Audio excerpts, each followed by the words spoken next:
Party ठेवली म्हणजे घोड्यांचं खाणं आणि सांगितलं की आता एका पाग्यातले जे आहेत दुबळे घोडे त्यांना सोडलं तर ते खायला लागले. आता म्हणे ते दुसरे घोडे सोडायचे तगडे आहेत. तर ते आल्यावर त्यांनी जे आहे ते बाकीच्यांना लाथा घालून हाकलून दिलं. ते बाकीचे आहेत जे दुबळे घोडे होते ते मागे राहिले. त्यासाठी शाहू महाराजांनी म्हटलं की याच्यासाठी आरक्षण द्यायचं.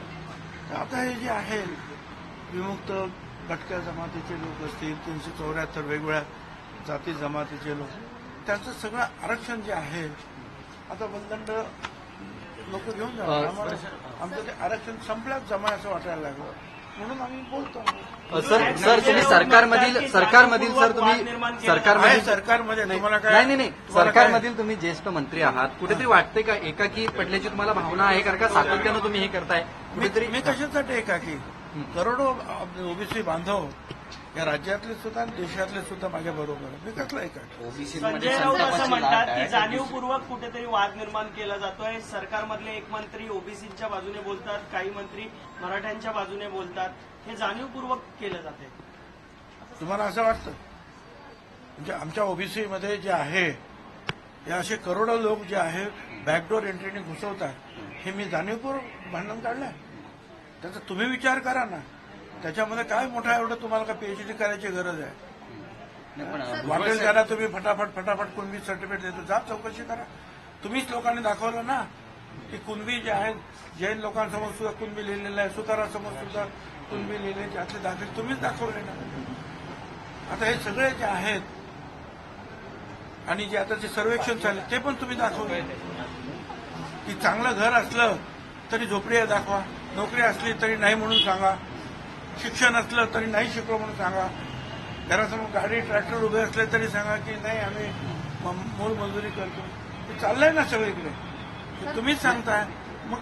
आणि तरी परत आम्हाला तुम्ही सांगता की आम्ही 2 मंत्री आहेत. एका इथे मंत्र्याचा कसल्या हुद्द्याचा संबंध नाही. इथे माझ्या ओबीसी बांधवांचा भटक्या विमुक्त जातीच्या त्या लोकांचा जो काही कित्येक वर्षानं मिळालेलं आरक्षण जे समाप्त होत आहे त्याची ही आग आमच्या मनामध्ये भडकते. तुमची जी आग आहे ती शांत केली जाईल असं फडणवीस म्हणतात. तुमची नाराजी दूर केली जाईल. भेटतील तेव्हा मी सांगेन ना त्यांना कशी काय करणार ते. सांगा कशी काय करणार ते. तुम्ही वेगळं आरक्षण द्या म्हणून सांगतात, आम्ही तयार आहोत. द्या ना त्यांना वेगळं आरक्षण. मग कशाला घुसवतात सगळेचे सगळे मराठा. त्यांनी सांगितलं मराठा समाजाला ओबीसीतूनच आरक्षण घेणार आणि त्याप्रमाणे ते घ्यायला सुरुवात झाली. मग ते थांबवा ते. पण भुजबळ साहेब तुम्ही सरकारमध्ये राहूनच हा लढा देणार आहात की सरकारमधून बाहेर पडणार असं पण त्यांनी ठरवावं ना. माझ्या पार्टीने ठरवावं, माझ्या सरकार मुख्यमंत्र्यांनी ठरवावं. मला त्याची काही चिंता नाही. आणि मला ओबीसीच्या प्रश्नाचं जे आहे दुःख आणि संताप आहे त्याच्यापुढे कुठल्याही पदाची अभिलाषा नाही. आणखी काय सांगते भुजबळ जाऊन सांगा तुम्ही यांना काढा म्हणून. भुजबल जी जा ना सांगा. भुजबल जी थोड़ा सा हिंदी में बता दीजिए. जिस तरह से आपने जो लाइन दी है बाकायदा कहीं ना कहीं कैबिनेट में रिफ्ट होती नजर आ रही है, लग रहा है आपको? मैं कैबिनेट में रिफ्ट है कि मुझे मालूम नहीं, मगर मैं ओबीसी का काम जो है गए 35 साल से कर रहा हूं. सिर्फ राज्य में नहीं, महाराष्ट्र में नहीं, पूरे सारे देश में कर रहा हूं. और मैं ओबीसी का जो है ये लड़ाई जो है ये लड़के रहूंगा.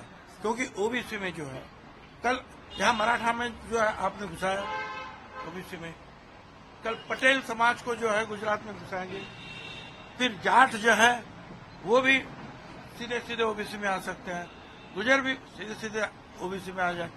आंध्र के कापूस जो बड़े बड़े जो समाज है तगड़े समाज है वो सारे देश में जो है इसी रास्ते चलकर जो है ओबीसी में आएंगे. फिर क्या करेंगे? सर आपने आह्वान किया है कि सब वर्ग एक साथ आके ओबीसी के 1 फरवरी को मोर्चा निकाले. क्या है उसके बारे में करेंगे ना.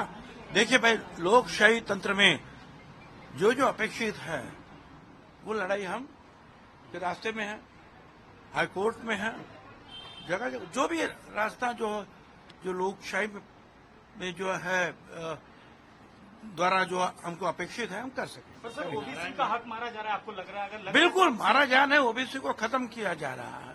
किसके द्वारा खत्म किए जा रहे हैं सर? हाँ? आप सरकार में हैं, कैबिनेट हैं आप, और आप बोल रहे हैं कि खत्म किया जा रहा है, तो किसके जरिए खत्म किया जा रहा है? कौन सा? ये जो है मराठा समाज को जो 4 आयोग ने कहा कि ये पिछड़े नहीं है, सुप्रीम कोर्ट ने कहा ये पिछड़े नहीं है, उनको बैकडोर एंट्री से सारे लोगों को जो घुसाया जा रहा है ओबीसी में, इससे ओबीसी